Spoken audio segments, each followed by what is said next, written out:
And welcome to the Irish Dota League Season 4. This is a Division 2 game, the last one of Week 1, between Taylor's Angels and Kobold Camp. My name is PK, and I am joined tonight for a special tri-cast with the very abled No Leaves. Hello. And the also equally as abled Irish Dota League intern / maniac / e-clown. Ping the Legion now. Equally as abled is fucked up. Yeah, true. And Hello. we're also joined by Auntie as well, who's doing the obsing for this cast, which is a great help. So yeah, what do we think of the draft so far? Obviously, we're starting just halfway through. This is game 1. It hadn't started yet. I know we're half an hour late, so pretty early by Irish Dota League standards. But what do we think of this draft? I'll let E-Clown go first, and then I'll just agree with his immortal advice. I think both teams, probably Taylor's Angels more so far, but I think they've both done a good job of drafting. Like, it's very unlikely that either of these teams has practiced together. I'm not familiar with either of them really, but they've both done a good job of just fucking super easy to execute. Like, look at Taylor's Angels. Every hero has a stun. Every hero has AoE. This is like prime, like Hank bot lobby heroes, you know? Yeah, exactly. And it is going to be Taylor who's going to be playing mid, so it's going to be his last pick. So we're expecting Taylor to get a hero that is going to carry his team to victory here. So it's going to be a DK carry and an Axe offlane, of course. And then Kobold Camp picking up the Juggernaut just there. I'm not quite a big fan of the Juggernaut, but it is a very simple hero. I think Axe is quite good at it because you can spin, you can stop TP obviously during spin. So I'm happy with the Axe pick as well. Kobold Camp now taking what hero they want to ban for Taylor. Now Taylor's only been playing. He's never played mid before in the Irish, in professional or whatever you call this Dota. But yeah, we'll see what sort of heroes they're going to ban. I'm not sure if he's picking. Okay, they go for a Viper ban. It's very simple. He's been practicing the Void Spirit. I know he's been really enjoying. He's been loving playing like Ember and Earth Spirit, all the Spirit heroes. But I think this is. I don't know how confident he is actually pulling them out, but I know he's been having a lot of fun just, pressing all of the many buttons that they have. He's enjoying not just having to blink call or blink Sand stun. Yeah. Now Taylor is the immortal on Taylor's Angels, upon his word. But there is two other players who are quite good. I think Dicklet is Ancient and Smokey is Legend. They're both going to be the other core players. So it's not just going to be Taylor solo carrying this team. So I'm not sure if he's going to pick a solo carry. Hero. I see Lena's band as well. We'll see. I would point out Taylor's Angels would usually be playing with Salty, who is a low divine, I believe, on the offlane, but they got a stand-in for him today in the form of Smokey, who did play second place in the lower division of the Landork, I believe. Yes.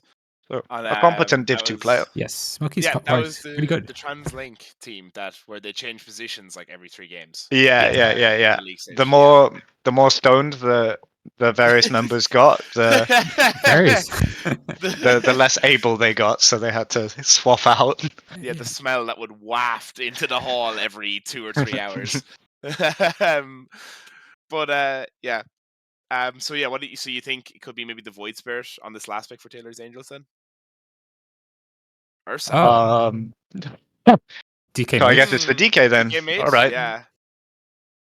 I guess. I mean, it's a pretty good hero mid. Like, it's a nice flex pick. You're able to first pick it, and like, I mean, you can counter it as much as you want, but like, it feels a bit unnecessary. Like, I don't think the DK was ever like particularly countered by the rest of Kobold Camp's draft. Yeah, exactly. But I'm not sure if this was a flex. A Huskar last pick. They're going against a DK, so I'm not sure if DK really minds as much. Okay, Onyx just want to counter him, I guess. It's percentage based, right? The facet. Yes. So yeah, max out. Yeah. It's max out. Yeah. That's the one people take, and it's percentage based against the DK. Probably not that big a deal in lane, but should actually allow him to scale somewhat versus him. But overall, it's not a free Huskar game. Yes, not exactly. Not at all. Huskar into Axe is kind of bad, no? Yeah, and I don't think Huskar into Ursa is quite good as well because of the overwhelming stacks, the passive. I think Ursa just hits them a bunch and then eventually it becomes too much. I do think if he gets an early lead, the new the new Huskar Q, the fact that it silences now, is probably pretty good against Ursa. Yeah, but if Ursa gets that blink battle free, then Yeah. I think if he gets his timing, it's like fine, like 20-minute blink battle free. I think Huskar's going to be in trouble then, and like unless they're like hitting high ground or something, but we'll see. Who are we favouring? I think I like the team comp a bit better on Taylor's Angels. I Yeah. don't like this Juggernaut hero. I don't think it's very good in the current meta. Yeah, I don't like the Juggernaut hero. I don't like the Ursa last pick, but I think Taylor's Angels have got a bit more of a adaptable draft. I think if lanes go very badly, they can hunker down, Ursa can get his farm, DK can get his farm, and they can come back. And as long as the Huskars and hitting high ground in 20 minutes, they can sort of turn the game around. So even if they lose their lane stage, I think they're okay. I think the Huskar probably puts a bit too much onus on winning lanes and then the timing. Yeah, and then playing within a timing, whereas Taylor's Angels literally just have like the 5 simplest heroes in the game, which is definitely not a bad thing. Yeah. Anyway, we can go through the heroes and the players who are playing them. So it's Taylor on DK. It's going to be mid. Hazel on Warlock. Webius on Lion. Tuklet on Ursa. He was a carry player last time. And Smokey, who was playing mid for Transleague most of the time, is now on Axe on offlane. Fiercest Warrior on the Dire is going to be on Juggernaut. Onyx mid on Huskar. Irishman, who only plays support and is started to play offlane for this. He's going to be playing Tidehunter. Flausert on Abaddon. I don't think I've ever seen him play again. And then Flipper, of course, PK, you know all about him on the Jakiro. Yes, the honorary imprint member. Is he? In the lobby. Yes. He not honorary. He played with us at Dublin 2. He flew over from England. And great. Yeah, Flipper's great. Oh, he's in England. Okay. Yes. Yeah. Maybe I shouldn't have said that. Whoops. It's Plausert, I guess. Jakiro's telling me. Sorry, go on. Who would you say is the strongest member of Kobold Camp? Flipper. Kobold Camp. Yeah, he's the highest ranked anyway. He's divine. I played with. He's quite. He is quite good. Is he the really good-looking guy? Have I met him? We're all good-looking guys. Yeah. I was about to say. He played with us at Dublin 2. He was there. So yeah, all the imprint guys are good-looking. Yeah, thank you. No, I was waiting for someone to say it. I didn't think it could be me, but yeah. I'm sure if they're hanging around with you, PK, they'll. Yeah. But no, I think Flipper's the best. I played with all these, all of Kobold Camp, and they're all pretty decent. Fiercest Warrior, Onyx. Yeah, they're all pretty decent. I don't think I've played with Passers, but yeah, that's the only one. Who's your money on between the immortal but new to mid Taylor versus what is Onyx? Is he ancient? No, Legend. He's like Legend. Legend. I think he or was Legend 5? ancient at some point. Versus the legend but Let me check. consistent mid player who. It depends on how much work Smokey's Taylor's going put in to mid, because I found. Is he going to give away charging in? Yeah. Yeah, getting the dual breath drop down as well. The stun comes in from the line. The spin gets dropped by Fiercest Warrior. They are going to be able to burst down Smokey, and it is going to be first blood to the way of Onyx, actually. So nice bit of extra gold to start off that mid matchup, and it looks like it'll be even split on bounties.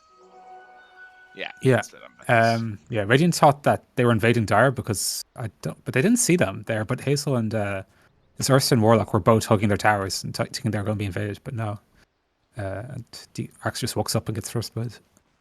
But yeah, to get back to what you were saying, Maniac, I think it very much depends on like how much work Taylor's put in, because like I feel like there's a lot of differences in how you make rotates and how you have to lane, especially in a lane that's probably going to get tougher as it goes on against Huskar. So it's just kind of learning those matchups a bit more, I think, is the big one, Taylor. Yeah, I'm sure he's used to playing against Huskar at least, or knows how to deal with them. Yeah, I don't know how much it is played at a mortal bracket, to be honest. It's played quite a bit. It's like last pick quite a bit, for sure. A lot. It's actually, in my experience, Huskar picked a lot at like low immortal, like 5.6k, and high divine, because a lot of people are just trying to cheat their way into the bracket. But actually, once you get into like a tiny bit deeper in, people favor it a lot less, because winning the lane isn't gonna win you the game as hard. Yeah, that's fair. where you can just like snowball a really good lane into just like stop the game. Yeah, as well, especially I feel like in my games, if the Huskar just wins the mid, your team just like feeds him because they just keep trying to fight him. I like early game, he's the strongest. They're going to run into a problem here on Kobold camp, I think, where their only lane that they are just technically meant to win should be that mid lane with the Huskar, but I don't know if you can win lane versus DK. He's just going to go to camps and just outfarm you there. So I do think this could spiral out of control a little bit because they do not have the strongest lanes. Yeah, especially if they only win mid, then Huskar is like, okay, how can I help any other lane if we're sort of lost both lanes already? You know, he might just go back to farming. It'll be interesting to see what he does, even if he does win his lane. At the moment, DK is doing quite happy though against Huskar. Up the forces. Did just hit this level 3 though, so maybe he be able to put a little bit more pressure on. That's the powers. Yeah. You grow into confidence on this hero. You know, even if it's like your first time playing it in a while, you sort of start to get used to it. Although I think the skill build, I'm not sure if it's correct. I thought it's supposed to be you go 2 in your E first by level 3. But maybe I'm wrong. I think you are kind of correct. I think I've seen it's sometimes different. Sometimes I see people go Q very early, but yeah, I think you are supposed to go your E, and then you get like you get 2 points in W, and then you max it later. Yeah. I think that's... it's been a long while before. Yeah. I mean, turbo games is probably where most of my Huskar experience comes from. So. But I mean, perfect CS really for the DK to start this one off. And Tidehunter on the bottom lane, Irishman, I believe, having a pretty good lane. Second in CS, 5 denies as well.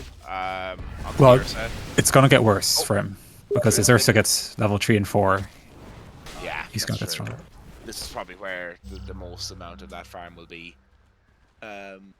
But I mean, I suppose as Tidehunter, you are able to just kind of go off into the jungle with your anchor smash, and flash farm camps that way. Yeah, sure. If you need to. Yeah, and Ursa does have to like. Oh, he's getting on here. Might be a second kill. It's getting low. Oh, he is getting low. They do get the courier down on Flipper. They are able to turn around with the heal coming in from Hazel on the Warlock. They're able to back out on Dicklet. Well, yeah, definitely a bit of a go out there. The dual breath comes in. They're going to come in with the anchor smash as well. Getting very low on Dicklet, but the right clicks coming in from Flipper. A huge kill on this lane. The second kill of the game going the way of Kobold camp. And yeah, that's really going to help put a delay on the Ursa coming into this lane and being able to dominate. Yeah, Ursa just level 3. If he was level 4, I think that might have turned differently. He might have been able to kill Tide. You just have to wait for your timing on Ursa against Tide. And then you get very good. Then you will be able to do something against the Tidehunter. But yeah, very nice kill for Kobold camp. Really, really good. And despite the CS lead on two of the cores of Taylor's Angels here, it's definitely not over. Oh no.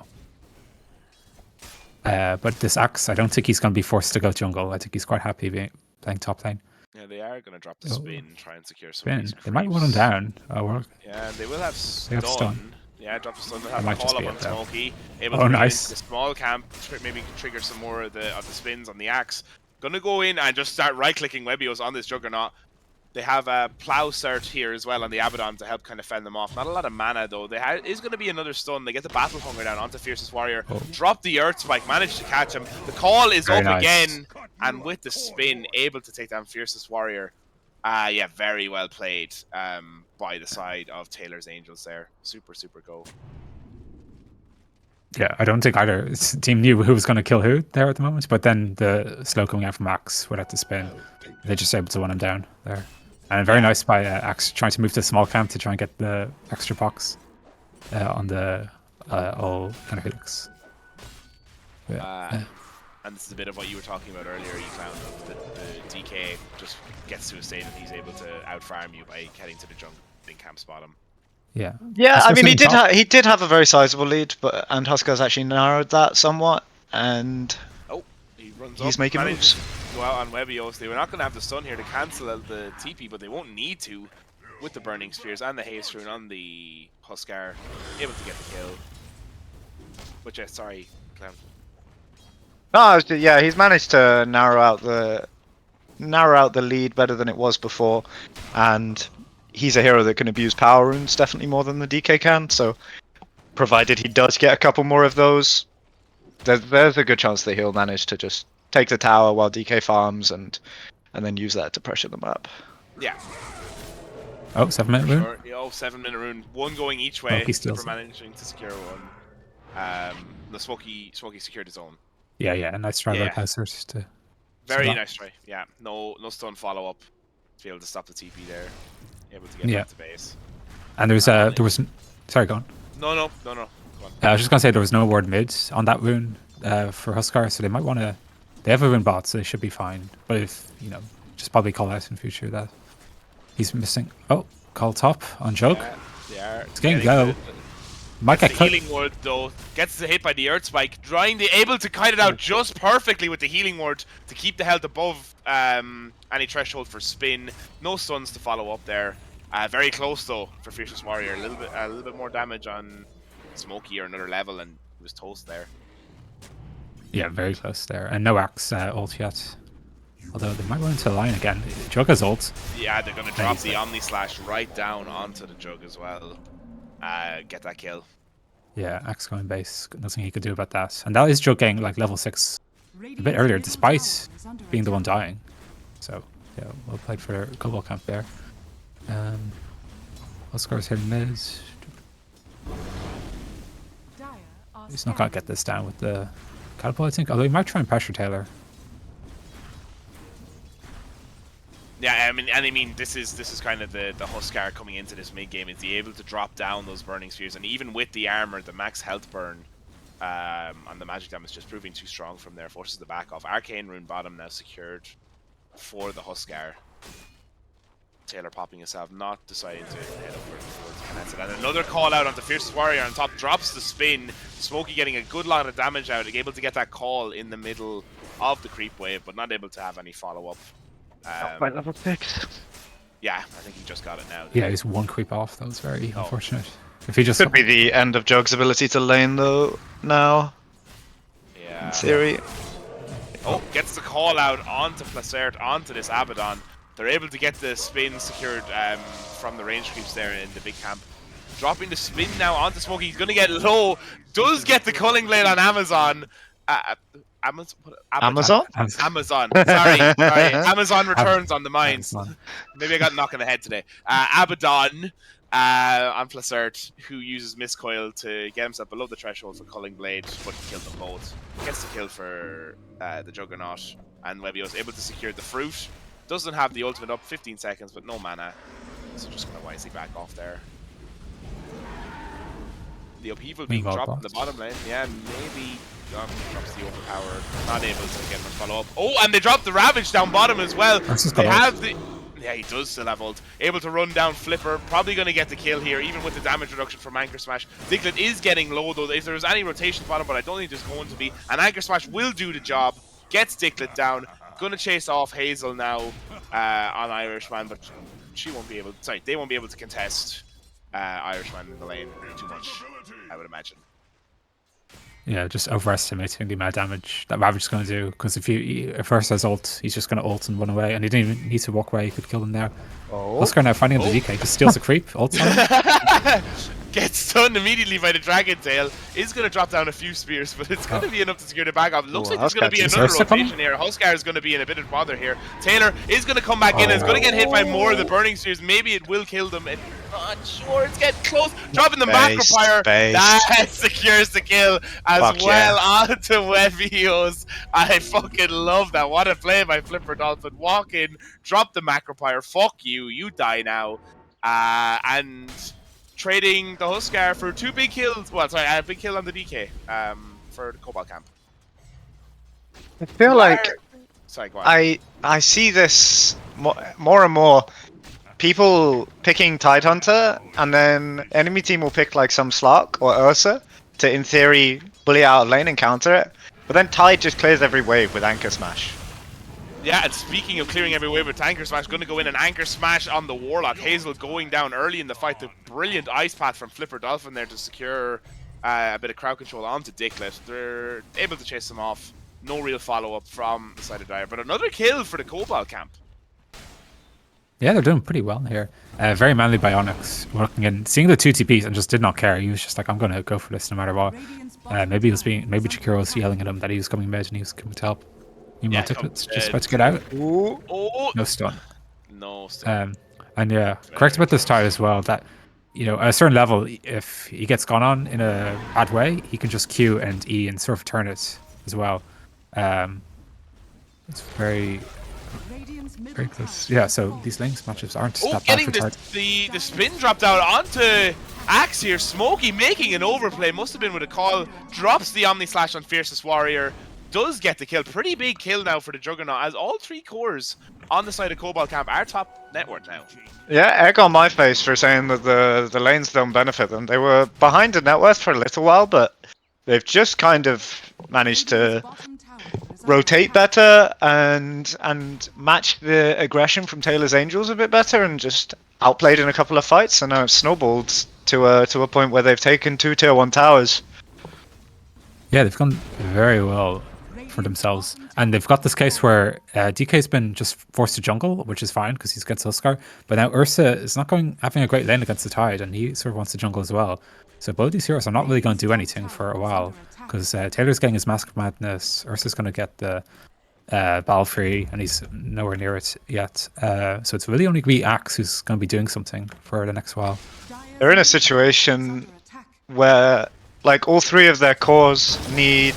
Who drops the Ravish on to Webios, who drops the Hexstick to try and get out. It's the Ice Bat. That's... I love it. Oh my god. The Max the Dicklet, who has you don't want to ult? Okay. And he gets the kill on Flipper. What a play, as Onyx manages to get the jump on Hazel. Drops the Burning Spears. That's 3 kills across the map for Kobold camp. What a brilliant sequence of events for them. Oh my god. Would assume, I'm going to give him the benefit of the doubt and say that he didn't want to ult, because if he got out of the AoE of Macropire, he wanted to ult to purge off the lingering damage so that he would definitely survive, rather than just ulting in the middle of the Macropire and maybe dying through the damage reduction anyway. So I'm going to give him the benefit of the doubt and say that that's why he did that. But yeah. Super good outcome for Kobold camp. Yeah. At least 8k net worth lead at 14 minutes is pretty messed up. Yeah, honestly. An extra 3k gold in 1 minute there. Yeah. I never would have ulted that on Jakiro. I would have thought there's no way. Nah. There you go. Well, now, Access Blink. I think. Okay. They could be overextending a bit here. Oh, drops the Omni Slash in return, misses the Culling Blade, but does get the spin. Trying to drop the Ice Path to secure to get out. They drop the ultimate coming in from Hazel on the Warlock, dropping the Soup as well, getting the upheaval down. They get the Hex out onto the Juggernaut. The double stun from Webios, hitting 2 with that Earth Spike. The ultimate gets dropped by the Abaddon. They're trying to chase off Flipper in the background. Irishman going to bait a retreat, was not there. Smokey. Doesn't have Ravage. Down goes Smokey. Looks like Irishman. Okay, good heads up play, knowing that they just used all of their ults for what was ultimately just like a Lion and then the Ursa afterwards. So it's good that they're not despair and they made a play together to come back into the game. You've got to remember that Kobold camp do have a member of Imprint on their team, so they can throw any game. Yes. True. Although it's definitely the most level-headed Imprint member, for sure. That's why he's not playing for Imprint. For sure. Yeah, exactly. No, he got too high rank, like you were talking about Keane the other night. He got too high rank. We had to kick him. Can't have Divines on our team, for fuck's sake. Well, you have Ancients on your team, so like, what's going on? Yeah. Well, no, Keane's on the threshold now. Keane's on thin ice, and he knows it too. He's gonna have to fucking come back down to the rest of us. But yeah, we'll see. Okay, maybe there'll be another Imprint roster shuffle after the next LAN.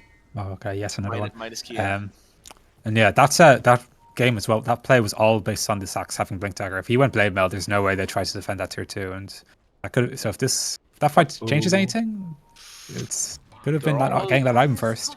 No Kobold Camp invading now. Seems to be Right. chasing off. They drop the Earth Spike, hits 2, Oh. drops the Ice Path, not going to be able to get out, and the Leash as well from Irishman. They're going to get the kill on Webios. There was a bit of a go out on the top lane. It seems that both of them have just retreated. But a good invasion play from Kobold Camp, recognizing that they're still ahead, they're still able to kind of push this advantage, and if they know that they don't have the Axe there, there's not really much of a way for Taylor's Angels to initiate right now. Yeah, every core on Taylor's Angels needs 2 items to manifest anything real at all. Like the Ursa needs his Blink Battle Fury, Axe obviously needs his Blink Blade Mail, and DK ideally needs, to be honest, 3 or 4, but we'll see what kind of item build he transitions into. He'll be happy to fight with just an armlet and a mom, if that is what he's gone for. Yeah, the counter invasion play, I suppose, recognizing that they are down bottom, they are taking that tier 2 tower, so they try to maybe seek if they find the Juggernaut in the top jungle. Wasn't successful, but do them spread out and farm. I'm just going to catch who now? Kobold Camp are going high ground with 3 heroes. Tide is mid, and they see Tide mid as well, so they might try and just have a fight boss with all 5, or what's going on? Okay, no. I think they realize it's kind of dangerous when they don't see anyone anymore. Yeah, although I wasn't sure. I think they see Ursa, but not seeing Axe, I guess. Yeah, the Axe, of course. I mean, they do a bit of damage, but it's very concerning. Happy forcing them into base as best they can. If you can make Ursa and DK have to walk out, but they were well disciplined. Yeah, they didn't send too many people back. Tide now as is Vladimir's. Irishman told me to criticize his play earlier, and the only thing I can say is that he didn't have a Bassi until just now, just buying the Vlads, and he doesn't have Solving, so he's a bit low mana. He's kind of requiring Jakiro to follow him around and Arcane Sim, but he should be happy now with mana problems. Looks like they're going to try and take another fight here, mate. They are grouped up to try and take this tier 2. Taylor's Angels spread out a bit. This amplified damage rune on Fiercest Warrior to Juggernaut. Maybe he's going to find Taylor. Runs in. Is he going to drop the ultimate? He is immediately going to drop the ultimate. Gonna do a lot of damage. Not going to be enough the instant TP from Taylor. Not quite enough crit. Yeah, no. That's fair. That's fair to do that, because you would think that with DD you might be able to kill him, but yeah. I mean, knowing me, I probably would have lasted the. Yeah. 1 or 2 more creeps, and if he crits, and if he had actually killed that centaur before ulting, he would have gotten another bounce. So wasn't that far off. Big call. And they get the massive call from Smokey. Drop the Macropyre. The ult comes in. The Ravage comes in response. Smokey does go down, but Onyx is already dead here. They are going to drop the leash down onto Dicklet, onto this Ursa. They are trying to take out Flipper in the background. They're not able to. They weren't just together. Irishman does get Dicklet down. Here comes DK in dragon form. They did drop the Golem as well from the Warlock, able to secure the back out there. It ends up being a 2 for 1 in favor of the side of Kobold Camp here, but they did lose that Huskar, who I suppose it isn't even their top net worth core. So pretty good fight from Kobold Camp all around, but they do find the Juggernaut here in the background, who is just going to run in and fight. Does have the crit lifesteal though. Irishman comes in. They are going to try and get this down onto Taylor. There's no leash. The Warlock Golem is here. They do have spin to secure an escape. Drops the Hex. It's not going to be in time. This Abaddon is playing with fire. Doesn't have ult up. Yeah, Ursa and Axe were coming up, so if they dived that, it would have turned badly, I'm pretty sure. It's 20 minutes now. The Roshan spot, I think both sides should be taken by Roshan. They can take it pretty easily. Ursa has Vampire Fangs as well, so theoretically he could solo it. He's very low level. He's only level 11 at the moment, so yeah, he probably can't. But I think Huskar also wants his Roshan, and that'll make going high ground a real possibility if they just go for it. So I'm curious to see who's going to go for it first, or if we're going to see our first real big 5v5 fight maybe around Roshan, but we'll see. Kobold Camp. It seems that the Abaddon is playing out of position. They are going to drop the Hex, the Call, the Upheaval. They do the Culling Blade, but it's going to actually heal on Smokey. There is enough stacks there, but the Macropyre, the Ice Path coming in from Flipper, secures the escape from the Abaddon. Flipper is playing out of his mind this game. That was really, really well played. And you're not just saying that. I'm not biased. I swear, I'm not biased. Looking very nice right now, but I do think Kobold should have something in the back of their mind, kind of making them feel like they have to go. Drop the call down. Not going to be able to get the Ravage. The two-person Earth by coming in from Webios to follow up Hex onto Irishman. They are going to get Smokey for Onyx. They drop the dual breath, but I don't think they don't think that they have the damage. Diglett is going to be able to run down the Abaddon in the background. Yeah. And yeah, They will run into problems this game on Kobold Camp. If Huskar keeps dying first, you've already seen him. He's dropped down to 4th on the net worth now. And if he keeps going lower and lower, this hero will just be a non-factor later on in the game. And you've got to understand that these teams will struggle to go high ground. And Taylor's Angels do just objectively scale better. This was an 8k net worth lead at, 14 minutes? And it is now 6k at 22 minutes, even though they've technically tried to keep up the same amount of map pressure. They're not managing to stop every hero from farming. So it is definitely a game, despite how favorable their map position is, that they should probably start feeling the pressure a little bit. Yeah, if I'm Taylor's Angels, I feel pretty happy now because the worst of the game is gone. The Huskar For sure. is like not as to speak. He's still very strong, and he's not like before, like a few patches before, where he's only strong for 20 minutes. He can still be strong late game, but Taylor's Angels team just scales so much better now. So if I'm Huskar, I'm just yelling, please go, let's get Roshan so we can sort of get a killer blow. Not maybe necessarily to just force a high ground push and just hope that it works, but that if they get a good pick off, or if they get a good team fight, that can be a killer blow to get Vax, and then the game will sort of turn down. Also, on that fight, Aban TP'd bot instead of top. I don't think they were even planning to go for that tier 2. I think if they were, they would have told Aban to don't TP bot, TP top, and sort of help out Huskar. But he wouldn't have been there in time to help Huskar anyway, because they just got gone smoked up now, though. Yeah, they're smoking top towards nowhere, though. I think they want this. Maybe they want this hero and then a tier 2. But I'd rather if they smoke bot for Roche. But this could be good. They know exactly where the enemy team are because they've just done Tormentor. Spin. He's showing on the wave. I know he's smoked. Oh, now DK popping with the shield rune as well. Yeah, it just expired. They're looking for this initiation on Axe again, 100%. Yeah. I don't think that this Huskar can be leading the charge either. Yeah, I think this is forcing it a bit too much. I mean, maybe they'll win for this, sure. It's like the smoke didn't work. Maybe you just back off instead of just say like, "Oh, the creeps are here. Let's just go for push." It seems a bit mindless now because they're trying for an outflank maybe on Taylor's Angels here, going around, but Smokey's going back to base on the Axe, so it looks like the tower will just fall. Okay, that's fine. I thought Taylor would high ground here is. It's Try to get mid tower. tier 1 made. Do you not need everyone there? They are just standing on the high ground here. This is a very aggressive play. I guess trying to force people back. Dropping the fortify. It might have been too early though for some of those creeps that are coming in now. They should still get them all.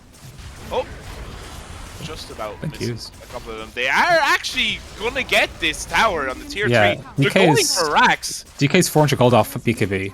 That's why he's still farming. I think he's about to sell something. They get a range racks here. They manage to force the DK back, drop the ice path in from Flipper to try to secure the escape.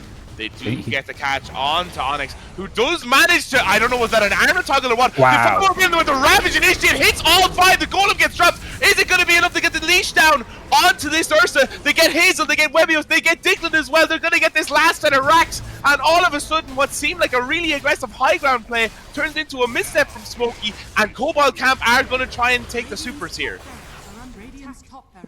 Wow, what a play. What a Ravage. Taylor wants to go in here now. They are going to get the buyback on the Diglett. They're going to get the use up immediately onto Smokey with the Blade Mail. Not going to be enough. Onyx jumping the supports in the background. They are going to get Flipper killed off by the Ursa, but Taylor goes down in the meantime. That BKB not proving to be enough. No buyback on the Ursa or the DK. This could just be game. Yeah, there's no BKB on DK. He was never able to finish it. And he didn't sell any of his. He could have sold 2 bases and got it, but yeah, now he has no buyback because he still has the parts for get BKB. it either. Oh, yeah.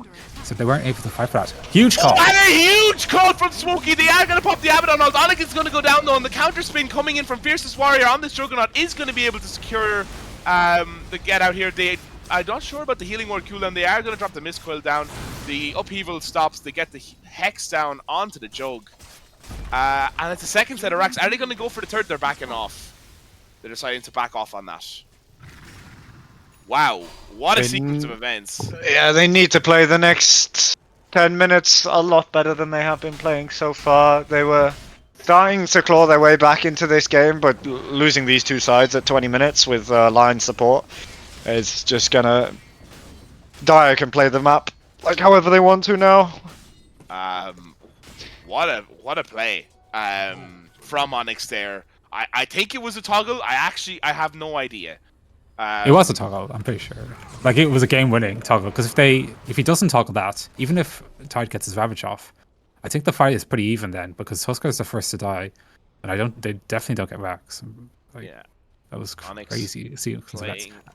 Yeah, insane.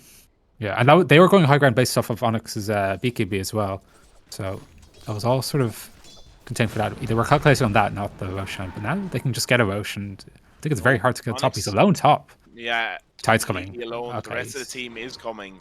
Yeah. Maybe just a little bit slow to react there on what was a massive opportunity for Taylor's Angels. They are going to try and take this Roche fight, showing Taylor on the wave, maybe to get enough gold for that BKB. He's going to There's join the BKB now. smoke. They are going to head towards the Roche pit. Are they going to be in time? It's about half HP now.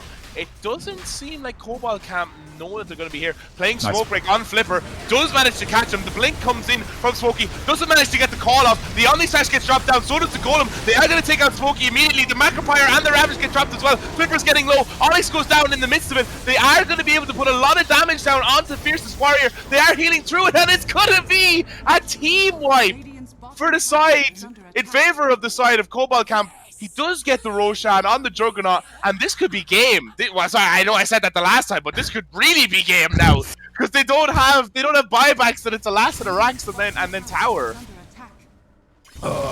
Wow. Yeah, Taylor just. Oh no! And they just called They just call GG. They just Wow. called GG. Wow. Wow. Wow. Just feeling forced to go for that Roche, and it just ends the game there. They're just not. It just weren't. The Huskar pick did it. 28 minutes, and the game's over. And they weren't able to stall out the game because it seemed like they had it for a few moments. You know, after 14 minutes, they started to pull the game back, but They just felt the need to defend in such strange ways. Yeah. I don't think they needed to commit so heavily and so late to when they did defend. If they just started poking from so much earlier, then I think they would have had a much easier time, and it probably could have just been time wasted from Kobold Camp. Yeah, But if Warlock just press Q or something on the wave, I think it's hard for them to go on the Warlock and stop him, or they could just poke him down. But instead, I think there was 4 heroes mid getting a tier 1 instead of setting up for a defense. I think if they just start using spells, you know, it's hard for Kobold Camp to do anything. But yeah, Kobold Camp very well played with they've known their timings well, and they executed the plan. Yeah, I criticized part of my criticism of their draft was me doubting their ability to capitalize on a bit more of a timing based draft, but they pulled it out of the bag. So kudos to them, and hopefully Taylor's Angels can adapt in the required manner for game 2. Yeah. And with that, we're going to go to a quick break. We'll be back in a couple of minutes for game 2 between Taylor's Angels and Kobold Camp. Don't go away.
Radiant team back. And welcome back to Game 2 of the Irish Dota League Season 4. This is a Division 2 clash, the last one of Week 1 between Taylor's Angels and Kobold Camp. Kobold Camp taking Game 1 in pretty emphatic fashion with a massive team fight win around Roshan.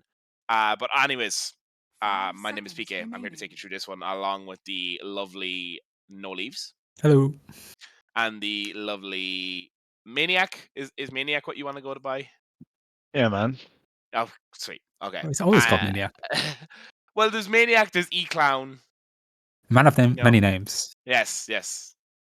Many names. The good thing about my real name is the fact that you could call me that and no one would believe it's my real name anyway. That's a pretty good way of putting it, yeah. And we also have the incredible Anti-Extreme on production this evening as well. Yes. You can't hear it, but it's there. What? Yes. Observer. Did a fantastic job in Game 1. Yes, thank you. Anyways, bans. DK ban coming out from Kobold Camp. They didn't want to let Taylor have that again. They realized that they're capable of first picking it. Leela ban, pretty standard. Any thoughts or observations? Well, I think the DK ban is also that they don't want to pick Huskar again. Maybe they feel like they got a bit lucky with that last pick, Cheese. So they just think, okay, maybe if DK gets a bit of farm or gets an extra 5 minutes, he'll solo carry the game. So let's just get rid of it. Yeah, the Huskar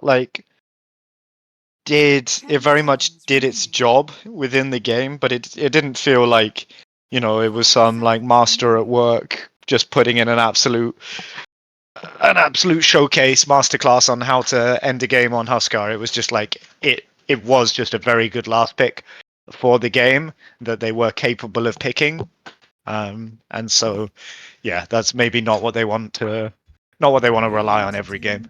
Yeah. It was also their first pick. Oh, and they pick up the Tide. The first pick DK, and it is a flex hero now that we know. So Taylor's Angels want to pick up the Tide, the deny pick, and Kobold can't pick up the Abaddon. Or I don't know what you called it, PK last game. Amazon. Amazon. Yeah. I had to return something to Amazon earlier, and it's on my mind, I guess. Okay, but yeah, taking the Abaddon again. I guess it's a comfort hero on the NVIDIA NVLink interconnect.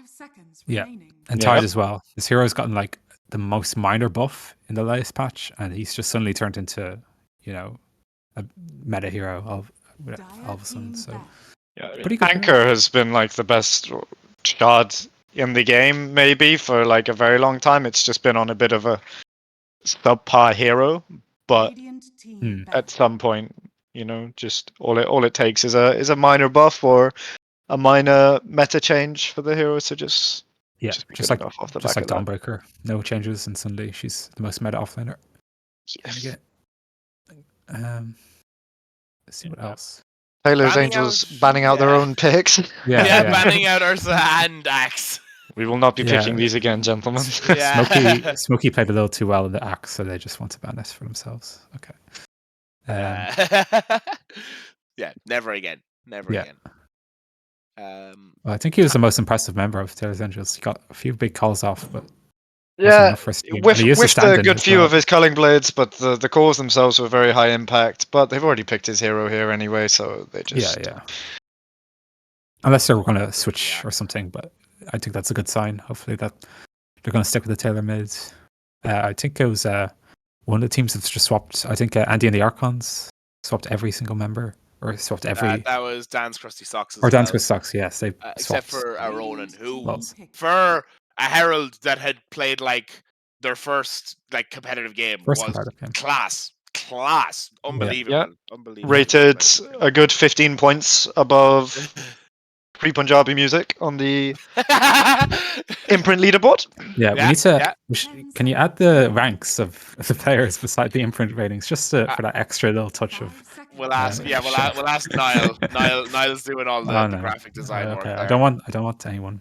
I don't want to feel too bad about myself. On my if you guys haven't checked out the IDL website, it's very nice and made by the creepy uncle of Irish Dota, Niall himself. So be sure to check out the website. It's got a lot of the information. It's got the upcoming schedule. It's got the imprint leaderboard. It's the secondary hub besides Discord. So be sure to check it out.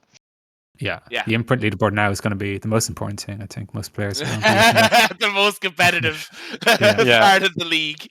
It's caused a mental breakdown within my team's I Discord knew as it would. I knew it would. they all start throwing their toys out of their pram as soon as they're not rated rank 1. Yeah, 1, 2, Shirk's 3, not 4, rank and 4. 5. Yeah. Yeah. Shirks has in fact quit the team.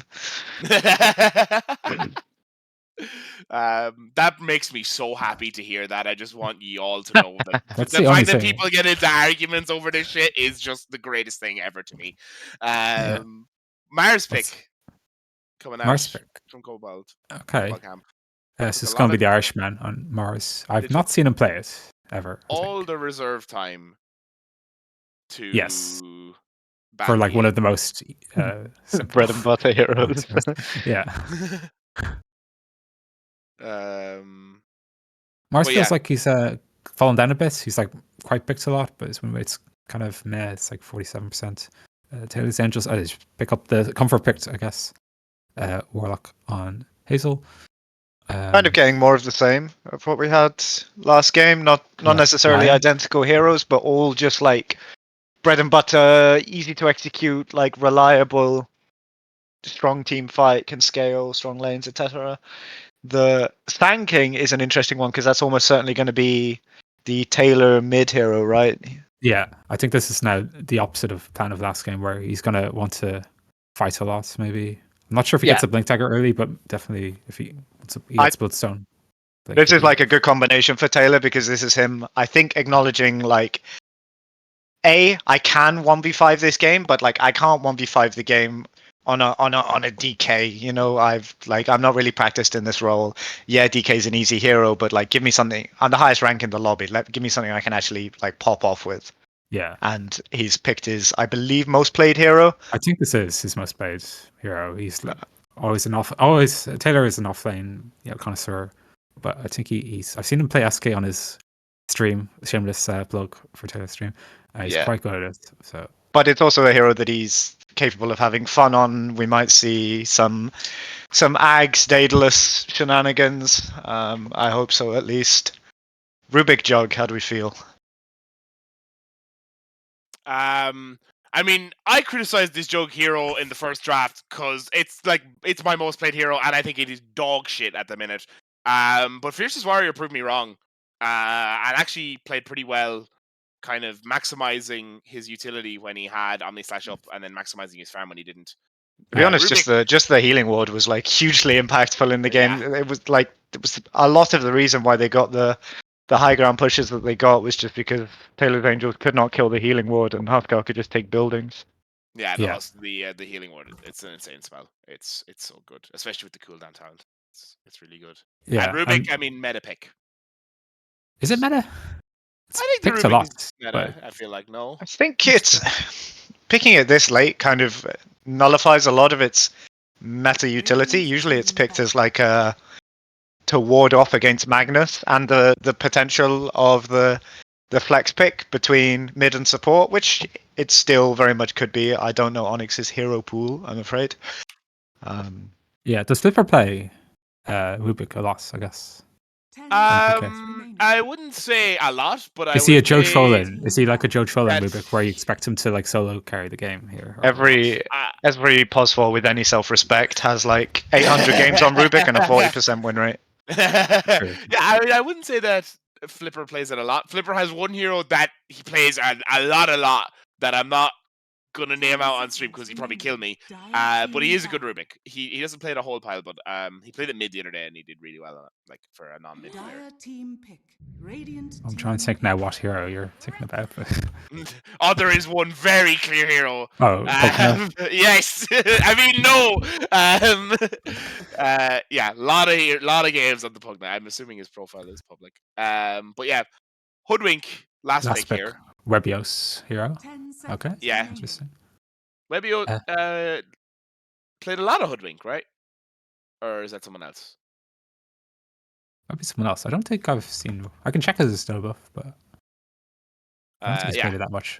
But yeah, I like the joke here against all this sort of, or like the initial pick, Storm pick. Okay, fast picks for the end of it. Ooh. Yeah, it is going to be Flipper. I mean, Taylor I don't like the against Taylor. Storm pick because of the Tide Shard and this. Like, I feel like if I played against the Storm as Tide, and I feel like if you don't get BKB, Tide just ravages you, anchors you, and then just hunts you down, basically. Or like even if he doesn't hunt you down, you're basically useless in the team fight. So I'm not quite sure about that Storm It's pick. tough for sure. It's honestly more okay, I think, than the Void Spirit and Ember Spirit alternatives, because Storm is at least a hero that generally does buy a BKB anyway. The others, it feels like you're going out of your way if you have to buy BKB. Yeah. So I mean, he won't be does. unhappy. He will buy it anyway. So it's not the end of the world. The Tide Shard does feel like it does just eliminate 2/3 of the mid heroes in the game. So I mean, you do kind of just have to pick one of them, and just trust that you're going to play better. For me, it's all eyes on Taylor Sand in this one, because he's taken the gloves off, but he does also just have potential to flub it. I feel he's been practicing mid. He's not been practicing Sand King. This might be his most played hero, but he's got to be rusty on it, and obviously not that comfortable on playing at mid either. Yeah, well, it was good mid for a while, but not really. Not when he was playing mid, yeah. Yeah, not picked mid now. So we'll see how he gets on. No other surprises then. Everyone's playing what you sort of expect here. Prepare for battle. Yeah, and I'm just, if you're just joining us, this is the Irish Dota League Season 4. This is Division 2 game between Kobold Camp and Taylor's Angels. Kobold Camp took game 1. If you're new here, this is the Irish Dota League, hosted by Dota 2 Ireland. And we'd love if you join our Discord. It should be linked in the chat. Follow us on Facebook. If you want to get into kind of these they're going to run into each other. Tournaments. They are going to run into each other. Going for the first build play. Maybe not. Not looking to pop on the high ground. Yeah, there was a bit of arguments going mid with the pings. I think they want to go all the way around up to the triangle, up the far cliff, but they decided to just go up the short cliff and the smoke pops. Otherwise, they might have seen them. A lot more disciplined here. None of Smokey running into the high ground. He is, in fact, holding the high ground this time. Yeah. Well, last game, Kobold Camp didn't do anything. They just sat on their high ground. This time they did do something, and it didn't work. But I think both teams trying to be a bit more experienced now with the game. Probably going to be an even rune split. That's an interesting Tide Hunter item build. 6 tangos, 4 branches, and a quelling. Okay. That is a very interesting. I've never seen a Tide not have at least a Gauntlets of Strength, or at least one as a strong item build. But what do I know? I've only been playing offlane for like a couple of weeks, so yeah. I didn't think Core Heroes bought 6 tangos at the start of the game anymore. I thought that was another. I thought that was just you don't do it. I'm happy to be proved wrong. He's expecting to get hit the right click to the punch, I guess. But yeah, I mean, it's fine. Yeah. I think Bracer also helps with that regard, but yeah, that's fine. No Sentry Ward for Taylor here. Gonna be rushing that bottle, so is just gonna have to deal with the fact that Onyx has vision of mid, even though he took Sandshroud. Yeah. Now, of course, that he doesn't. I don't think he wants to be playing the mid that much anyway. To be honest, he's gonna be a camps warrior. Yeah, fair. I suppose stack those camps there. Would have rather been on Radiant for this, I imagine, because it's a lot easier to take the 2 camps there, the 2 big camps next to the lane. But yeah, so far pretty even for both teams. Nothing massively aggressive. Could we get the last hits up, please, handsome observer? Thank you. And Taylor, taking a nice lead. This has been going on to Smokey on the bot lane. Managing to get the kill onto Webios' courier there. That's a good play by the Abaddon. You look at Tide Hunter's facet. That's a Krill Eater one, isn't it? Based. Oh, okay. That one's fucking sick. Yeah. Good shit. That's my fucking boy. Okay. I love it. makes maybe him not the most bigger. conventional build. Bigger but yes. equals better. It makes him bigger. Yeah. I would accept nothing else. What's bigger, 50% win rate or 40% win rate? Such a chud thing to say. Yeah. Oh, it's year of the chud now. Trump is president, so what can you do? Did get the D word on Taylor. For gold, if that's the way to say that, the bottle early. They do get another Smokey's spin out gonna on go, Smokey. They drop the blood grenade, managed to chop down the tree from Webios. And with the shield, Fierce Warrior is going to run in. Not going to have enough damage, but Smokey struggling to exist in this lane. I've just spotted another thing. Webios's facet is gone. He's gone the go nuts one, the one that just fires attack range instead of the. Okay, the other one, I was just being facetious. This one I genuinely think does actually have a lot of practical use. It's obviously way worse for the lane, but to be honest, the other option I think kind of falls off to having little to no impact in the mid to late game. Yeah, you do like to have cast range. Smokey getting one down. Yeah, dropping the spin, only level 1. Doesn't have that level 3 yet. Yeah. Abaddon getting a little bit far up here. Does have the shield. Gonna try and make the back off there. And yeah, really bullying this Tidehunter out of the lane, which is not something you see all that often. Yeah. But yeah, I think that you're right though. In the mid game, if you're seeing some big like tree, bushwhack combos, it's down to that facet then. So we'll keep an eye out for it later on, because it does make doing that a bit easier. Although there is going to be less damage, and you don't just insta win your laning stage now, so it's going to make the laning stage a bit harder, especially since Tide also went the Quill Eater one. But we'll see how they do bot. Joke going on them. Yeah, getting buyblocked a little bit by the neutral creep. But still able to maximize the damage. Does have the level 2 spin. It's a nice little power spike. Not going to be enough. And it is interesting to note, 8 denies on this mid Storm Spirit. To Taylor's 1.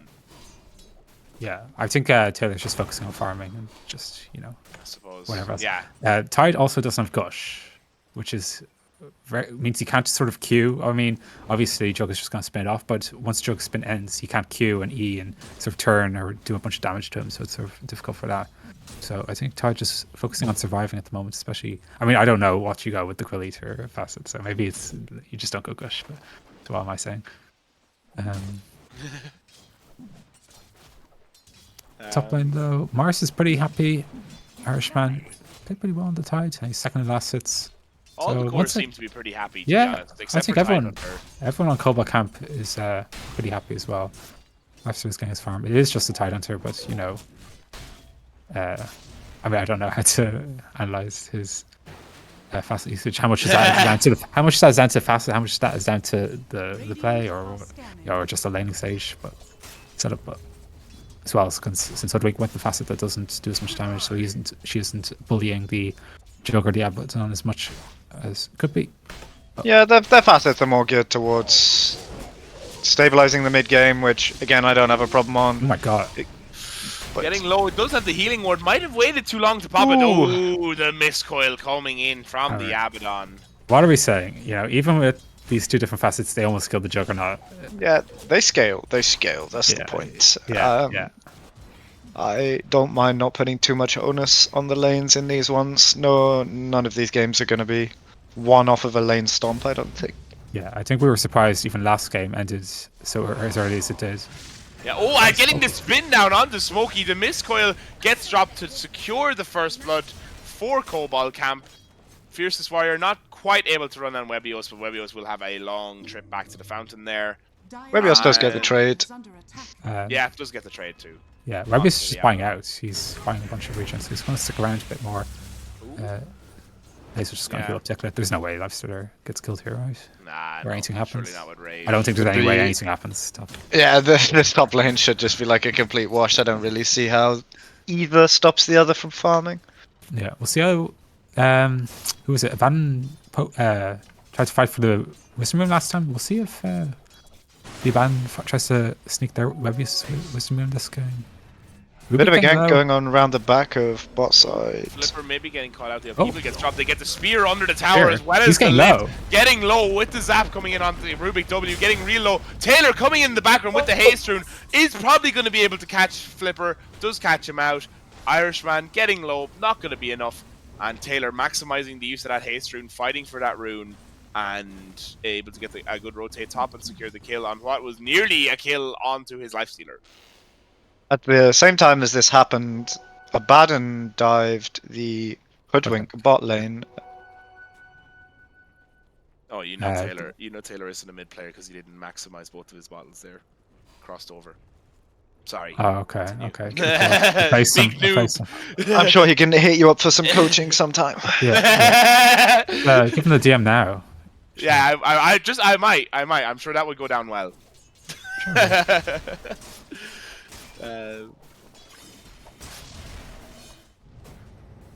Lifestealer running at Rubik here, doing a bit of damage to him. Flipper.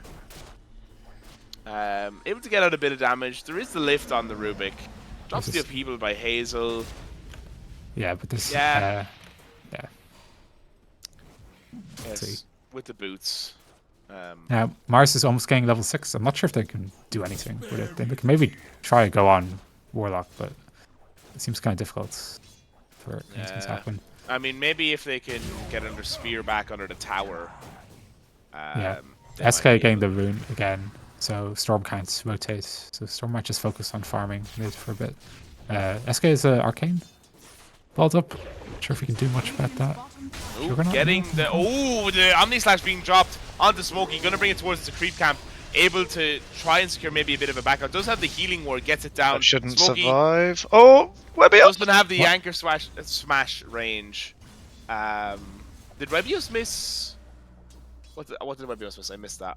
He just didn't attack the healing wards. Oh, fair. Yeah, I think they tied also backed off quite quickly. I think he could have even just sat They next don't. to the neutral They don't have an aggressive ward, so I guess they're just being hesitant of a rotation. But they could have seen that both enemies were pushed up pretty far into their lanes. But it's nothing wrong with playing conservatively. Yeah, especially after the last game. Yeah, exactly. Maybe sure. a bit of PTSD from the healing ward last game. True. Well, they didn't ban it, so they only have themselves to blame for this game. That's right. No, they banned their own heroes instead. Yeah.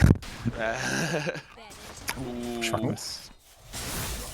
very close. Gank now Storm onto the getting mid on. lane. But invisibility. equals Invisibility. Yeah. What are you gonna I mean, I don't think they want to kill him, or they can kill him anyway. But yeah, it gets the first stun now, but they don't really have much to follow up. oh, Mars used ult somewhere. I didn't see. But Could we take a quick look at what items people are buying? oh, Jug goes down. Oh, Jug falls. Oh, My, Jug my, does go my. down. I didn't even cop that, and they are gonna get Smokey in return with the tip onto Smokey. Okay. Abaddon, I respect it. As a toxic tipper, Onyx now coming with a gank onto this top lane, able to secure the right click. Taylor comes in, gets the stun, drops the ultimate. It's going to get 2 here. Onyx and Irishman going down for the Warlock, and it looks like they might be able to get the 3rd kill onto Flipper. Flipper maybe not able to Give him the triple. There we go. Yeah. Triple kill for Dicklet. Okay, Taylor making the get plays of the game. Yeah, really. Is Lifestealer rushing the Radiance, or are we seeing an armlet first? We're seeing an armlet first. You're doing the armlet Which first, makes- okay. I think is usually what should go. It will also help him survive any sort of juggles from Mars go on him. Well, I don't think he's actually remotely threatened in this game, to be honest, so I wouldn't have minded seeing him rush out the Radiance. I don't see how they ever bully him out of top, to be honest, but I just finished it up now. but yeah, if he's got the armlet, that's fine. Yeah, Mars is going at his blink dagger will be quite a way before he gets it. Tide also kind of low in the net worth, but he's not decided. He's got arcane boots on Tide. That's also instead of the soul ring. That's also kind of interesting. He should go phase, but we'll see if he goes Vlad's. Vlad's is the usual pickup now, but he might just go straight blink dagger or something. I cannot predict what side what He's Smoke doing- Heel's gonna do. You never know. You never know. No, You just have to have blind No, trust. Leaves, what position Well, did you come in the Landork lower bracket? Landlock lower brackets. Fourth Ah. or third fourth, I guess. We never played Taylor's team again. I'm sure we would have done something. Yeah, I'm seeing this as a guy who has 1 week of Tidehunter experience, by the way. So it's like, oh, I know Kind of a one- big deal in the Tidehunter community. I know Yeah. I know a couple things. I know Vlad's kind of good item. I know Shard kind of good item. High up on the Dota buff rankings. Radiant's So middle Smoking knows many things too. Yeah. Why are the Oh, is- Zeke right in front of the creep wave. why is Sanking's Taylor. HP bar the same color as his mana pool? Am I going insane? Colorblind Yeah, mode. colorblind mode. Colorblind mode. What, it just makes me colorblind or what? No, those are different colors. No. Yes. Oh, and dropping the Ravage as well as the stun in from Taylor. They are going to get the kill onto both the supports. They might be able to find the cleanup onto Flipper as well. Gets the lift, managing to get the stun. Falling victim. Storm? Onyx coming in now. Maybe a little bit late. The instant stun from Webios is gonna ensure that Onyx just tries to make a back off play. They're gonna keep coming here. Kind of low mana on the Storm Spirit, but definitely. I think able to Tanking get can away. catch Oh! that. He can with the Yeah. Blink Dagger and the Burrow mana. Strike. Is going to channel the ultimate. Are they going to be able to punish this little overextension from Onyx? Yes, they heal. are. Maybe no, they're not. They get the heal and the shield down onto The juggled. onto Onyx. Sorry, that was incredible. Drops the Omni Slash. Is going to probably get the get Where's out Mars? from Taylor here. Okay. Mars is top. Mars is Mars is TP up, I think. Doesn't he? Oh, he No, doesn't. Nah. doesn't have TP. Doesn't have Even if he Maybe did, his just like- TP would have been 5 seconds. I don't think it Yeah. does anything, to be honest. Nice play there. Yeah, Nice. good cheer from these guys. Yeah. Nice to Uh, see everyone putting up a fight. Oh, we have dropped the rock, Oh, gentlemen. yeah, drop the rock. Oh, and the instant voice line. That's rare from Irishman. But if provoked, It's good to I use don't your think- it's good to use your mana on lane. It's good to use your mana on Yeah, lane. it's just a spell, guys. Just farm the wave.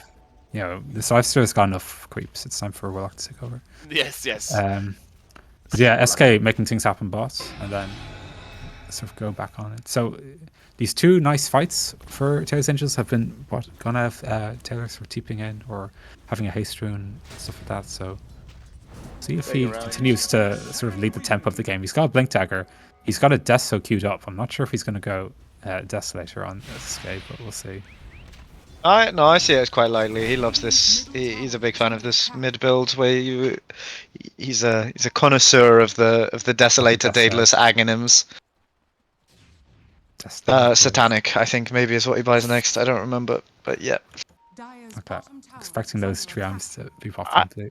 This is probably what he should. The type of heroes he should be looking at playing are the ones which Dire's can do a lot on the map early game, but will also hit some form of semi-Exodia timing late game, so that he can abuse both of his strengths as the highest rank in the lobby. Indeed, the division, I believe.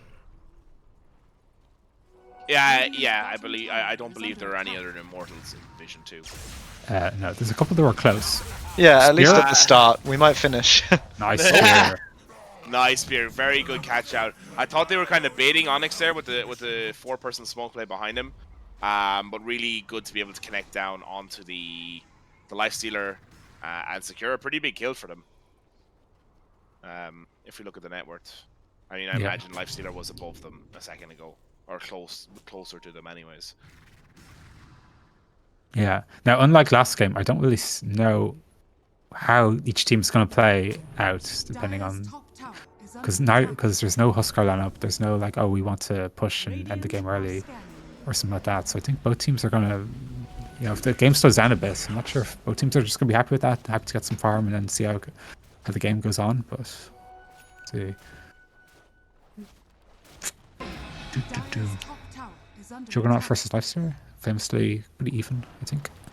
Matchup. Yeah, I'm gonna get the lid on. There are 3 heroes here. Drops the rage pretty quickly. Yeah, just backs out. Backs out. I mean, SK's here. He's got DD, but he doesn't have a Deso. Is he gonna? Is he gonna actually? He is gonna challenge the Onyx. Does go in. Has no mana. Immediate counter ravage drop. Irishman jumps in, but it might be too little, too late here. Gets the spear back onto Taylor, but the damage is just gonna be too much from that sandstorm. Down goes the Abaddon. In comes the Juggernaut. If Irishman was a second late, the fiercest warrior was about 10 minutes late. Drops the healing ward, but they are gonna have the CC to be able to lock him down here. Smokey with the taunt. The healing ward gets it in the background. Diglett does take down the Juggernaut. It's a 4-for-0 in favor of the side of Taylor's Angels. Yeah, they did give away a very good spell to Flipper here, though. Oh, yes. Yes, he can be a squirrel. Yeah, and with the fact that his range is gonna be nuts on that Fable. Oh no. Okay. Oh, because he gets. Oh, never mind. Never mind. Never mind. Indeed. Don't worry about it. Don't worry about it. Don't worry about it. I mean, that's not the worst thing that happened. That's not the bad thing that happened to Kobold Camp. I think for the order of 4 heroes dying is the problem here. Because Mars was a second late with his ult. By then, there was no fight to have, and then Jug just ulted, and just sort of, everyone else is using their ult. I might as well use my ult, and he died as well. You don't want to be pinged that your spells are off cooldown after there's been a big team fight, right? I mean, this isn't a pub game where you get pinged and you're like, where are you when you die like an idiot or something, So you can just save your spells next time. But maybe they're looking to make a play here now. Grouping up, taking these stacks on the triangle, and maybe a smoke play across them. They don't really have the vision set up that Taylor's Angels have. Taylor's Angels have fantastic vision across the map, actually. Yeah. Storm, he's got his Witch type blade on Kaya, but he's going Orchid next. Oh no, he's switched up. Okay, phew. I was about to say, you need to speak a V like pretty promptly, because the shard is going to come out in tide, and he's just going to get bursted like last time. But he had Orchids queued up, but now he's changed his mind, thankfully. Okay. Yeah, I feel they are going to make a smoke play. Like I said, they have vision everywhere, so they know generally where all of their heroes are on the side of Kobold Camp, so they can kind of take their pick. I think they realize that there's people playing over by the mid lane. They kind of want to see, can they catch the storm again. Yeah. Taylor is just going to run in, drops the Burrow Strike. Onyx has a pretty disengaged. Smokey comes in, drops the Ravage immediately. Oh, he got broken. Yeah, was that Webios's ult? Yeah, nice. Yeah, he didn't click it. He definitely could have just clicked it, but yeah, unexpected in the heat of battle. Very much so. Very much so. Yeah, they got the kill. Yeah. No, it's just whatever. Very good. I mean, I'm not sure if Kobold Camp want to do anything. Tidehunter blinks in. Are they going to respond to this? I mean, Taylor's Angels have used most of their ults. They do have. They got another one. Don't you worry. Yeah, never mind. They are going to burst down the Juggernaut. I'm not sure. Oh, got pushback. Oh. The disrespect pause. F9. No, the only person that disrespect pauses in this lobby is Onyx. He did that to us at Land Dog. I still got beef over that, Onyx. Okay. Be careful. Never pause on PK, or we'll remember it 3 months. And yes. Oh, it's going to be a lot longer than 3 months. I'll be thinking about that. But anyways, to be fair, we definitely deserved it. It was a very bad play from myself, but anyways, yeah. Pause now. It looks like they're going to get Rubik. Okay. It's ready to go again. Yeah, it looks like they're going to get Rubik. My game just tabbed me in. Okay, well, in the pause, they decide to go in. Storm got stunned. He's going down. Nice balance shields. He's going for the Warlock. He's low enough on mana. Mars still his ult. Good fight, though. Good kill, though, from Onyx. Onyx, he's going to go the other way. I think he zipped on his map. I've done that before. I've made that mistake Doesn't have any mana. They are able to secure the back out with this Mistcoil, though. They're going to drop the ultimate onto, from Irishman just as the spear come up off cooldown. Going to pin Smokey to the wall. The Rage there, able to secure the escape for Diglett. Some big damage problems right now. Yeah. Yeah. Without Jug and without Storm. Sanking just got his Bloodstone. Leicester just got his Radiance. So Tidehunter Facet is just proving to be too strong Too good, in this too game. strong. Too Look good. at how big Please- he is. Please nerf it. He's Yeah. buying Yeah. the second Desolator of his team. He's just Nah, he's operating on levels that we can't possibly comprehend. humble casters cannot understand. I mean, this is a chat build, not the facet, but going Desolator on Tide. That's definitely only chats to that. That's why I can't do that. Sorry, but hopefully he does it. Oh, he did. He bought it. Nice. Yeah, he's bought it. Nice. Yeah. Yes. Perfect. So yeah, Desto and then Shard, so they can't run away, and he's just gonna be a monster. You know, I love it. But yeah, I'm not sure what's Couple Camp can sort of do about it, because they have the blink on Mars, but they've had that for a while now and haven't been able to do anything about it. I think Jug just wants to farm. Storm kind of needs BKB now. I think he could have gone a few minutes earlier, on maybe some smoke blaze or some fights, but now it's just going to be harder and harder without a BKB. So now you're sort of thinking on Storm, might as well just get a BKB first before I do anything. They're just running into the Juggernaut problem right now of the fact that like he's not behind the Dire Cores really at all. He's just got 500 less HP than all of them, so he needs 2 or 3 items before he can actually show up to a fight without just dying to the circles on the floor like the Rock and the Epi, etc. Yeah, because you can't just rely on the Baron just being like one holding hands with you the whole game. You're gonna have to survive something like an Escape Stun without being destroyed, blown up. But he's not going to get Ascension Wash. He's just going to go Manta, which is just standard build up for a Jug. We'll see if he gets some sort of HP item or something, or maybe I'm not sure. Probably just go Mjolnir next. They don't see this smoke on the side of Kobold camp. They do see Storm on the top lane. It looks like they're going to try and They have all their Life ults. Stealer's coming down. Yeah, they have all their ults. They're all smoked. They are going to get the jump in. They're going to drop the Ravage as well as the Atos. Probably a little overkill, all things considered, but they do get the kill onto Onyx. And as we were saying earlier, like once without the Storm Spirit, there is a real damage problem for the side of Kobold camp. It makes it really hard for them to fight. Yeah. Now, one good thing I would say, okay, they're going to lose Tormentor here, and there's not much they can do about it. But one good thing I'd say about Complicant is they do seem to be, understanding that, okay, we're just sort of a bit behind. We don't have our items yet. Let's just farm up. Because as soon as Storm gets caught out, they don't immediately TP to try and fight a fight that's lost. They just go get the tier 1 bots. They're splitting up and farming quite a bit. Jug is hitting mid tier 1. They're not going to try and defend or waste their own time, so they're just going to... It looks like they are thinking about it now. They do need to... Oh, Sanking's TPing out, though. Sanking's TPing out. Jug's TPing out. Okay, looks like they're switching sides of the map. Jug needs to TP if he's... Yeah, he's been TP'd. We're sweet. Yeah, they do need to... Kobold Camp need to put their foot down at some point and decide, like, what of the objectives the Taylor's Angels are going to go for is going to be the one that they're going to try and fight on. But they've got a lot of space on the map, to be honest. They've still got the tier 1 up bot. They've got time. Yeah. 2 Tormentors for Taylor's Angels. That was going to be good. And it is interesting to know that it's the bottom safe lane tower is the one that's still standing, because usually I feel like that's the first one to fall. Yeah, not if your Tidehunter is like 3'11" short king Taylor cosplay in the bot lane. Fair enough. Yeah. Point taken. Okay. Well, he's looking pretty big now on Tidehunter, so maybe you can go boss and... Yeah, PK cosplay now. Yeah. Hey. Not quite yet. Wait till level 25. Giant Appreciate it. Yeah. Does anyone know? You're a Tide professional. Does anyone know what his 25 voice line is when he says like "I can eat a"? What can he eat? I have no idea. No? No, Useless. know, Every time I've he never levels heard up, he says. Every time he levels up, he says, "Oh, I can eat a whole something." Yeah. But I've got no idea what the 25 one is. Okay. Maybe it's a kunka. Immediate go That's out got here. TP. Yeah, it does have DP. The Atos comes in from Webios. Oh, They drop okay. Golem as That's well. bad, Based. That's based. Just Fuck spell, you, guys. Abaddon. You die now.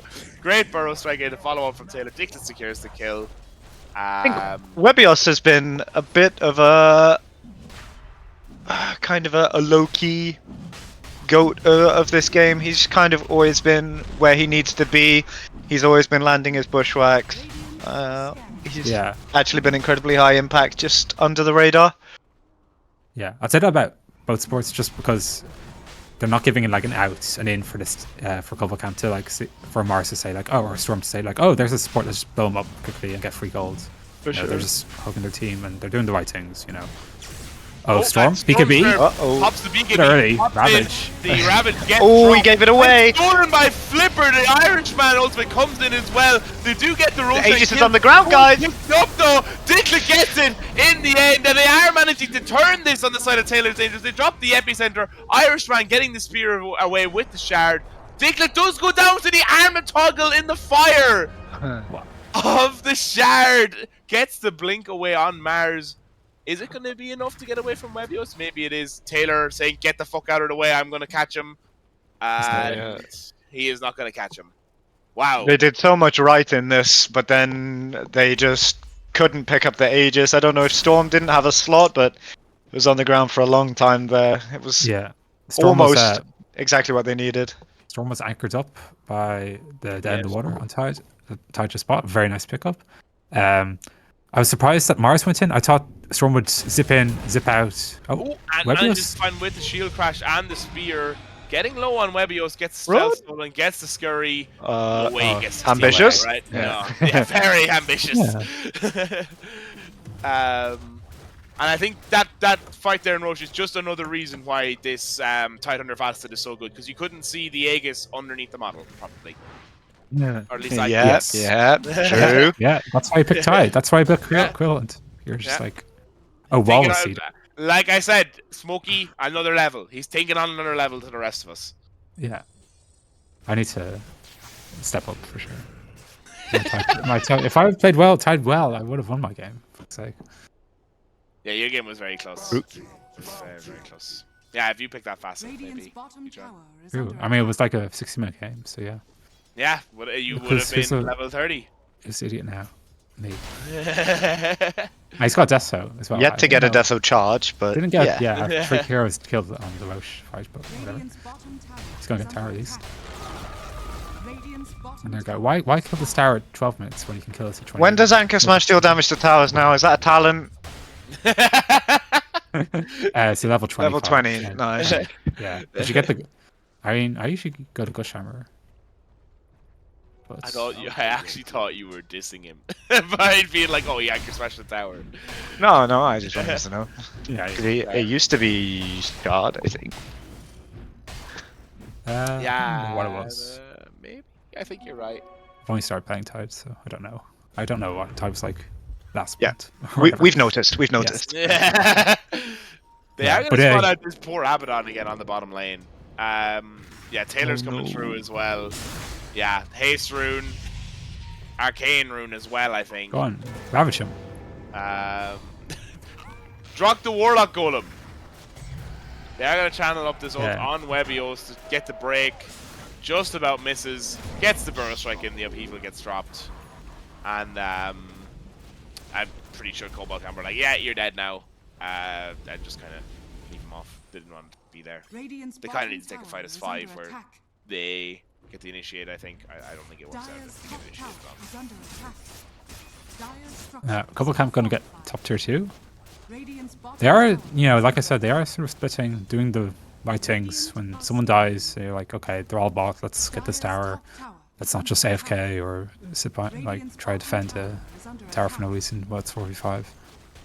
So, doing pretty good here. They're playing them, yeah. I'm actually decently impressed by how they've played the map itself. The team fights have been a bit of a lore onto their own, but in terms of actually how they're managing to get their farm, they're doing a decent job. They're 10 kills behind, and it's only 5k net worth difference. A bit of a strange smoke from the backline, but it's just so that they don't get their blinks cancelled. Storm zipping in. BKB used. He's going to Warlock. Used. He's gold. Hazel got infested.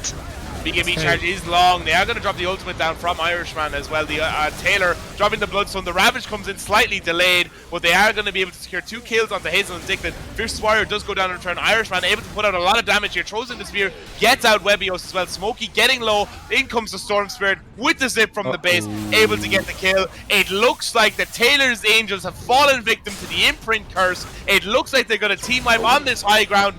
Are they going to be able to get out? Yes! Wow! 100 HP on Taylor. It's a 4-for-1. I don't think they use any buybacks.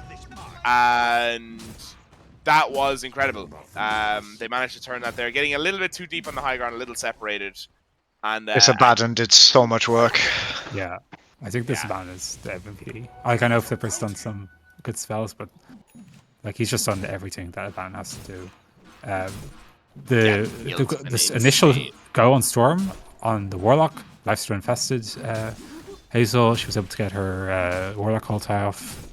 You know, it looked like they weren't going to get a kill, but then they just managed to out-sustain with the Abaddon heals, and were able. Like Mars was just in all the time, just trying to get these kills, and they got the Warlock and Lifesteal killed, and then they were able to pick off the Hoodwink and follow up with the Tide. So very well played. I think the SK, the initial ults on SK just missed everyone and only hit the backliners on Rubik. Yeah, it kind of blew the entire thing into a borrowed time from Abaddon. So yeah, was a large part of it. He did buy the Bloodstone on Sand King, so he is being conventional about it.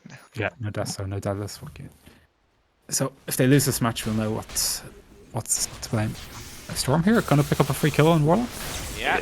I mean, he has the glimmer. I think he might live. Yeah. Has the glimmer. Smokey coming in with the backup. Webios is there as well. Just doesn't have enough to do it there. On Onyx. Yeah. Looks like both teams kind of retreating a little bit now. Yeah. Being a little bit more careful. Taylor's Angels didn't have to do that. I think they were surprised as well, like how deep like the Storm to jump on them. I think they were expecting Storm to just jump on the Lifesteal or something like that. But they didn't have to go for that. They could have waited for Roche. Going high ground, 5v5 in this batch is notoriously difficult. So they might be a bit trepidatious going forward, but for now, everyone's just going to sort of farm and get their next items. Tide has a 2 now on his Descent. He's got Anchor Smash buildings, so he wants to be manly.